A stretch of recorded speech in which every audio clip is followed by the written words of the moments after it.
Sender sir ने भी एक जबरदस्त प्रिंसिपल दिया था, हालांकि ज्यादातर केमिस्ट जो उनसे एग्री नहीं हुए थे, लेकिन फिर भी उन्होंने जो प्रिंसिपल दिया था उसका नाम था electronegativity equalisation principle. Hello dear students, कैसे आप सभी? आई होप कि आप सब अच्छे से होंगे और आपकी जो स्टडी है बहुत अच्छे से चल रही होगी। पिछले लेक्चर के अंदर हमने इलेक्ट्रोनेगेटिविटी के 4 स्केल पढ़ लिए। हमारा लास्ट स्केल आ गया है सैंडरसन्स इलेक्ट्रोनेगेटिविटी स्केल। ये शिक्षा ही जीवन का आधार मित्रों, शिक्षा से तुम कर लो सारे प्यार मित्रों। अनपढ़ता का दुख से भारा, शिक्षा लेरी गेल गुजारा। शिक्षित कर लो गुण बासारा, मन में लो इबदार मित्रों। ये शिक्षा ही जीवन का आधार मित्रों।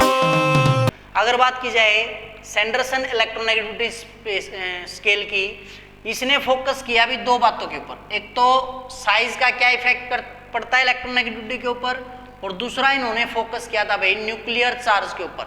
सेंडर सर ने भी एक जबरदस्त प्रिंसिपल दिया था, हालांकि ज्यादातर केमिस्ट जो उनसे एग्री नहीं हुए थे, लेकिन फिर भी उन्होंने जो प्रिंसिपल दिया था उसका नाम था इलेक्ट्रोनेगेटिविटी इक्वलाइजेशन प्रिंसिपल। अब ये इलेक्ट्रोनेगेटिविटी इक्वलाइजेशन प्रिंसिपल क्या होता है, ये हम इस लेक्चर के लास्ट में देखेंगे। सबसे पहले हम देख लेते हैं कि सैंडरसन इलेक्ट्रोनेगेटिविटी स्केल होता क्या है। इन्होंने क्या बोला था भाई, according to this when an atom attract its own electronic charge strongly. कैसे कि भी आप मान लीजिए ये कोई एटम है और ये इसका न्यूक्लियस है और ये इसके अंदर कौन रिवॉल्व कर रहे हैं, इलेक्ट्रॉन रिवॉल्व कर रहे हैं। अगर इस एटम का न्यूक्लियस अपने इलेक्ट्रॉन्स को स्ट्रांगली अट्रैक्ट कर रहा है तो जाहिर सी बात है अगर इसके सराउंडिंग में कोई दूसरा एटम आ जाता है तो वो उसके इलेक्ट्रॉन को भी क्या करेगा, अपनी तरफ स्ट्रांगली अट्रैक्ट करेगा।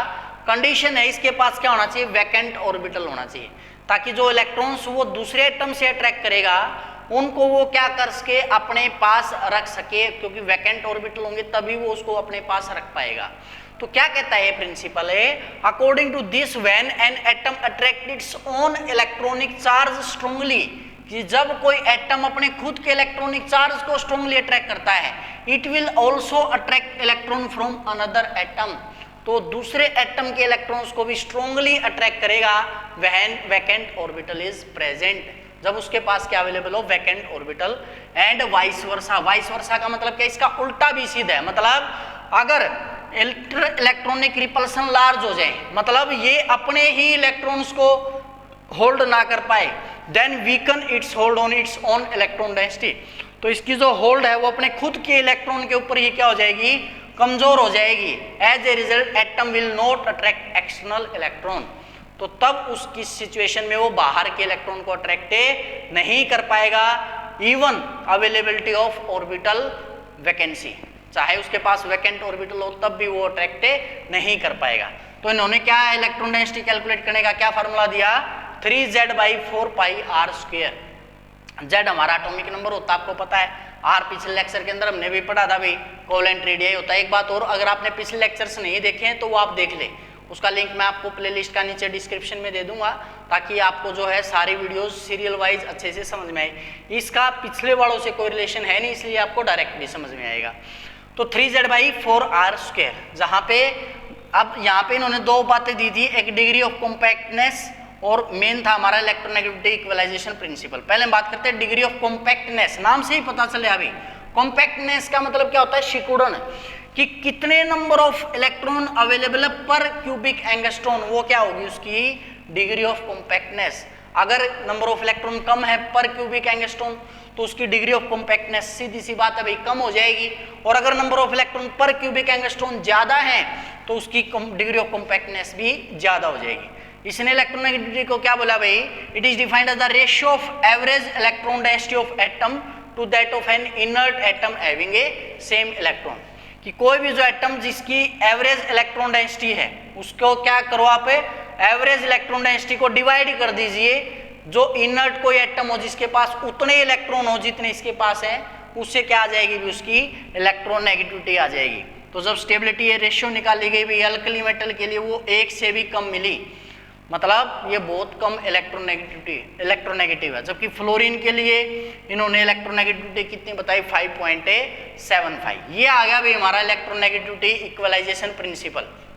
क्या कहा था इन्होंने, Sanderson suggested that in a bond between two atoms, कि मान लीजिए कोई दो एटम्स हैं ए और बी, और इनके बीच में क्या बना हुआ है, कोई बॉन्ड बना हुआ है, तो electron density is shifted in a manner that electronegativity of two atoms become a equalised. मतलब आज तक तो क्या कॉन्सेप्ट पढ़ा था कि अगर ए ज्यादा इलेक्ट्रोनेगेटिव है और बी कम है तो ए इलेक्ट्रॉन को अपनी तरफ खींच लेता है, इसके ऊपर पार्शियल पॉजिटिव और इसके ऊपर पार्शियल नेगेटिव। लेकिन इसने क्या बोला, ऐसा नहीं होता है। जो मोर इलेक्ट्रोनेगेटिव एटम होगा और लेस इलेक्ट्रोनेगेटिव एटम होगा, वो अपने बीच में इलेक्ट्रोनेगेटिविटी को ऐसे एडजस्ट करेंगे कि जो दो एटम्स के बीच में इलेक्ट्रोनेगेटिविटी है या एटम्स की जो डेंसिटी है, इलेक्ट्रॉन की जो डेंसिटी है, वो क्या हो जाए, इक्वल हो जाए। मतलब more electronegative less electronegative atom बेशक से हो, बेशक का मतलब समझते हो ये, ठीक है, कैसे भी हो, तो हमेशा जो इलेक्ट्रॉन डेंसिटी रहेगी वो उनके बीच में कैसे रहेगी, इक्वल रहेगी। वो अपने आप को इस तरह से अरेंज करेंगे कि इलेक्ट्रोनेगेटिविटी पे कोई डिफरेंस ना आए। तो ये थे हमारे methods of evaluation of electronegativity values. इसके बाद हम आगे आने वाले लेक्चर के अंदर हम करेंगे इसके बेस पर जो न्यूमेरिकल्स आते हैं एग्जाम के अंदर। तब तक पढ़ते रहिए, बढ़ते रहिए और जुड़े रहिए प्लस जुलाना के साथ। और लाइक कीजिए, शेयर कीजिए, कमेंट कीजिए और चैनल को सब्सक्राइब नहीं किया तो कर ले, ताकि आगे आने वाले वीडियोज़ की नोटिफिकेशन आपको मिलती रहे। Thank you.